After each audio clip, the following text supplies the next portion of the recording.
All right, tonight we're diving into a modern ghost story, one that comes straight from the late-night glow of a call center in Gurgaon, India. It's this really chilling legend about a colleague who, well, wasn't exactly who or even what she appeared to be. So, just imagine this for a second. You're grinding through the night shift. You know that quiet coworker you have? The one who's always focused? The one you just kind of nod to every day? Yeah. What if you suddenly found out they actually died 8 years ago? What do you even do with that? So, how in the world did this terrifying thought become a real-life horror story for a bunch of call center agents? Well, like a lot of these stories, it all kicked off on what seemed like a totally normal, totally boring night. Our story comes from a guy who used to work at a place called Saffron BPO. You gotta picture the scene. It's a typical call center late at night. Outside, it's this dark, quiet industrial park. But inside, it's just this huge hall filled with the hum of headsets and the blue glow of computer screens on tired faces. Our narrator was there, working alongside his buddy, Samar.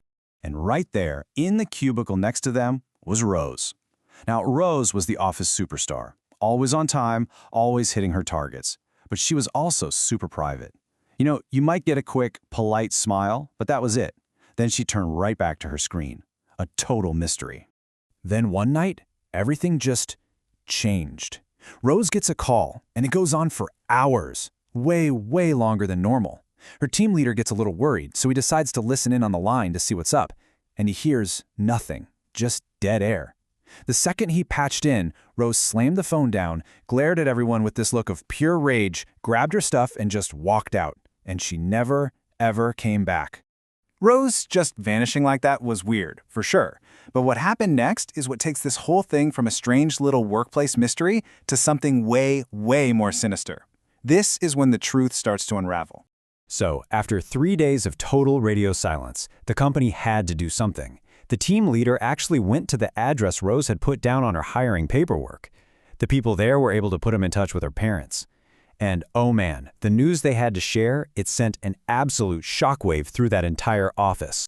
Rose's parents confirmed that yes, their daughter had passed away. But here's the thing, it wasn't recent.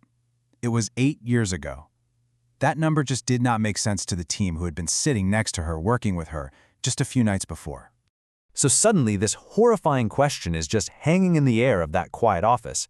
If Rose had been dead for 8 years, then who was logging into her computer every night? Who was sitting in that chair? Who had been the star employee of the month? After that news got out, you can just imagine the vibe in that office. It was heavy, thick with fear. And that's when the really strange stuff started. Guards would hear footsteps echoing down empty hallways. One agent swore she saw Rose's reflection in the washroom mirror, only her eyes were blood red. The motion sensor light in the empty pantry would just click on for no reason. And then, one night, the narrator just stood there, completely frozen, as he watched Rose's old computer log itself in. Now, our narrator was absolutely terrified by all this, but his friend Samar, he was the skeptic, always trying to find some logical explanation. Well, that all changed one night when Samar had to face whatever was in that office, all by himself. It's deep into the shift, maybe 3 a.m., and Samar's desk phone rings. He picks it up, and this chillingly familiar, super professional voice comes right through the line. In a total panic, Samar just slams the phone back down. The second he hangs up, the office lights start to flicker. And then, they just die. Complete darkness. In the faint moonlight coming through the windows, Samar sees it. The empty chair at Rose's old desk. It starts to spin. Slowly, silently, all by itself. Totally shaken, Samar stumbles his way to the dark pantry to get some water. He suddenly feels this pocket of intense cold, a presence right behind him. And then, a whisper, directly in his ear. He whips around and sees 2 glowing red eyes and a horribly familiar face in the dark. It was Rose. And that was it for him. Samar grabs his bag and just bolts for the elevator, desperate to get out of there. He jumps in, hits the button for the ground floor, and the doors close. But where they opened was definitely not the lobby. The elevator doors slide open, and he's not looking at the building's lobby. He's looking out at a graveyard.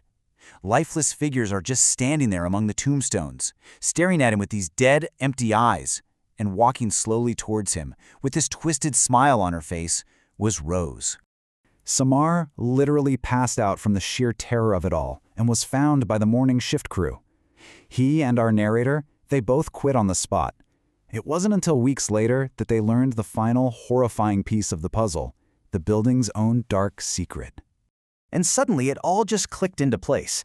The owner of the boarding house they lived in told them. The entire office building, it had been constructed right on top of a demolished graveyard. They realized Rose was probably one of the restless spirits buried there. Not long after that, Saffron BPO just shut its doors for good. They abandoned the building entirely. The narrator and Samar, they found new jobs, tried their best to just bury the memory of that place. And for a little while, it actually seemed like the nightmare was finally over. But see, the thing is, the horror wasn't tied to the building. And this story's final, chilling twist makes it pretty clear the ghost was tied to them. So life had kind of settled back down, you know? It was normal again.